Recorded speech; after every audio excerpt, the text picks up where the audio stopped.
ನಮಸ್ತೆ ಸ್ನೇಹಿತರೆ, welcome to my YouTube channel. ಸ್ನೇಹಿತರೆ, ಯಾರೆಲ್ಲ ಕಂಪ್ಯೂಟರ್ನ ಕಲಿಬೇಕು ಅಂದ್ಕೊಂಡಿದ್ದೀರಾ, ಹಾಗೆ ಈಗಾಗಲೇ ಯಾರೆಲ್ಲ ಕಂಪ್ಯೂಟರ್ನ ಕಲಿತು ಎಲ್ಲ ಮರೆತೋಗಿದ್ದೀರಾ, ನಿಮ್ಮೆಲ್ಲರಿಗೂ ಸಹ ಒಂದು ಒಳ್ಳೆಯ ಅವಕಾಶ ಅಂತ ಹೇಳ್ತೀನಿ. ಯಾಕಂದರೆ ನಮ್ಮ ಚಾನಲ್ನಲ್ಲಿ ಬೇಸಿಕ್ ಕಂಪ್ಯೂಟರ್ ಕೋರ್ಸ್ಗೆ ಸಂಬಂಧಪಟ್ಟ ಒಂದು ವಿಡಿಯೋಗಳನ್ನು ನಾನು ಮಾಡ್ತಾಯಿದ್ದೀನಿ. ಸೊ ಇದರ ಉಪಯೋಗವನ್ನು ನೀವೆಲ್ಲರೂ ಸಹ ಪಡ್ಕೋಬೇಕು ಅಂತ ಹೇಳಿ ಕೇಳ್ಕೊತೀನಿ.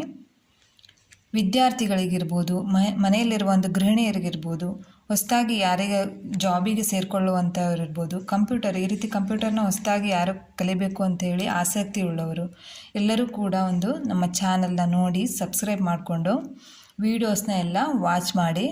ಇದರಿಂದ ನಿಮಗೆ ತುಂಬಾ ಹೆಲ್ಪ್ಫುಲ್ ಆಗುತ್ತೆ ಅಂತ ಹೇಳ್ತೀನಿ. ಫಸ್ಟು ನಾನು ಥಿಯರಿಗೆ ಸಂಬಂಧಪಟ್ಟ ಒಂದು ವೀಡಿಯೋಗಳನ್ನೆಲ್ಲ ಮಾಡ್ತೀನಿ. ತದನಂತರ ನಾನು ಪ್ರಾಕ್ಟಿಕಲ್ ಕ್ಲಾಸ್ಗೆ ಸಂಬಂಧಪಟ್ಟ ಒಂದು ವೀಡಿಯೋಸ್ನ ಮಾಡ್ತೀನಿ. ನಾವು ಕಂಪ್ಯೂಟರ್ನ ಕಲಿಬೇಕು ಅಂದ್ಕೊಂಡ್ರೆ ಪ್ರಾಕ್ಟಿಕಲ್ ಒಂದೇ ಇಂಪಾರ್ಟೆಂಟ್ ಆಗಲ್ಲ ಸ್ನೇಹಿತರೆ, ಥಿಯರಿ ಕೂಡ ನಾವು ಕಲ್ಕೊಬೇಕಾಗತ್ತೆ. ಯಾವುದೇ ಒಂದು ಕೆಲಸ ಮಾಡೋದಾದರೆ ಫೌಂಡೇಶನ್ ಗಟ್ಟಿಯಾಗಿರಬೇಕಲ್ವಾ.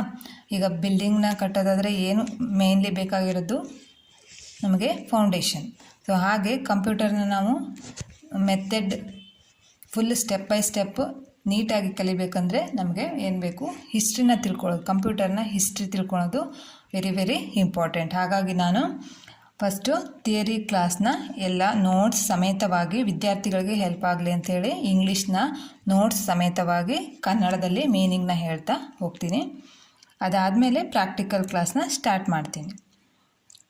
ಸೊ ಆದ್ದರಿಂದ ನೀವೇನು ಮಾಡಬೇಕು, ನಮ್ಮ ಚಾನಲ್ನ ಒಂದು ಡೈಲಿ ಅಪ್ಡೇಟ್ ಮಾಡ್ಕೊಳ್ಳೋದಕ್ಕೆ ನಮ್ಮ ಚಾನಲ್ನ ಸಬ್ಸ್ಕ್ರೈಬ್ ಮಾಡಿಕೊಂಡು ಪಕ್ಕದಲ್ಲಿರೋ ಬೆಲ್ ಐಕನ್ನ ಪ್ರೆಸ್ ಮಾಡಿ. ನಮ್ಮ ಎಲ್ಲ ಒಂದು ನೋಟಿಫಿಕೇಷನ್ಗಳು ನಿಮಗೆ ಸಿಗ್ತಾ ಹೋಗುತ್ತೆ.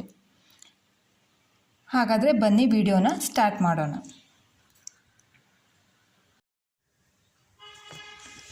Introduction to computer.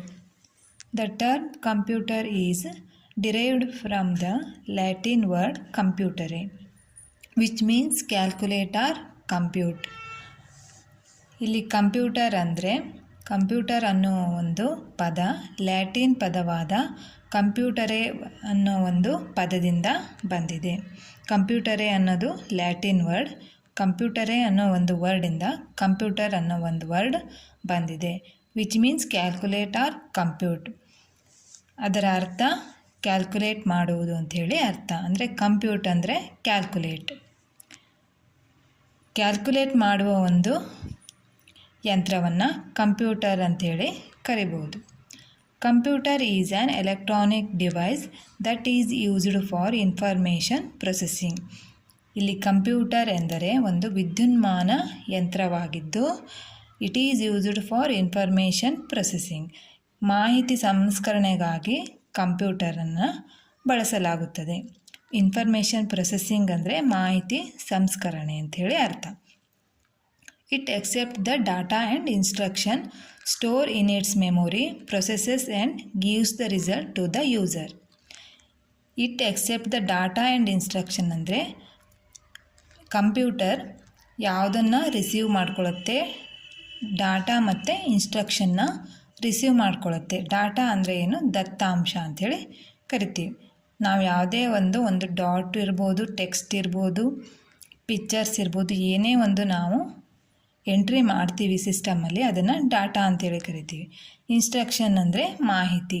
ಡಾಟಾ ಮತ್ತು ಇನ್ಸ್ಟ್ರಕ್ಷನ್ನ ಕಂಪ್ಯೂಟರ್ ರಿಸೀವ್ ಮಾಡಿಕೊಂಡು ಎಲ್ಲಿ ಸ್ಟೋರ್ ಮಾಡ್ಕೊಳ್ಳುತ್ತೆ, ತನ್ನ ಮೆಮೊರಿನಲ್ಲಿ ಸ್ಟೋರ್ ಮಾಡಿಕೊಂಡು ಅಲ್ಲಿ ಸಂಸ್ಕರಣೆಯನ್ನು ಮಾಡಿ ನಮಗೆ ಫಲಿತಾಂಶವನ್ನು ನೀಡುತ್ತೆ, ರಿಸಲ್ಟನ್ನು ನೀಡುತ್ತೆ. It was invented by Charles Babbage. ಕಂಪ್ಯೂಟರ್ನ ಯಾರು ಕಂಡುಹಿಡಿದ್ರು ಅಂದರೆ ಚಾರ್ಲ್ಸ್ ಬ್ಯಾಬೇಜ್ ಅನ್ನೋ ಒಬ್ಬ ವ್ಯಕ್ತಿ ಕಂಪ್ಯೂಟರನ್ನು ಕಂಡುಹಿಡಿದರು. In today's world computer have become a very important part of our life as they are used to many tasks. ಇಂದಿನ ವೈಜ್ಞಾನಿಕ ಯುಗದಲ್ಲಿ ಕಂಪ್ಯೂಟರ್ ಒಂದು ಮಹತ್ವದ ಒಂದು ಪಾತ್ರವನ್ನು ವಹಿಸ್ತಾ ಇದೆ. ಮಾನವನ ಜೀವನದ ಎಲ್ಲ ಒಂದು ಕ್ಷೇತ್ರದಲ್ಲಿ ಕಂಪ್ಯೂಟರ್ನ ಒಂದು ಬಳಕೆ ಅವಶ್ಯಕವಾಗಿದೆ, ಅನಿವಾರ್ಯವಾಗಿದೆ, ತುಂಬ ಮಹತ್ವವಾಗಿದೆ.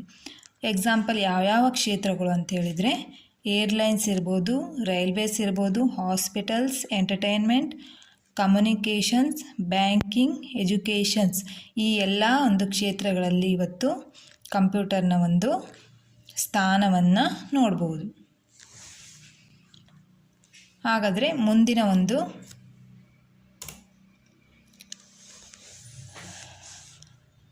ನಾವು ಕಂಪ್ಯೂಟರ್ನ ಒಂದು ಸ್ಟ್ಯಾಂಡ್ಸ್ ಫಾರ್ನ ನೋಡೋಣ.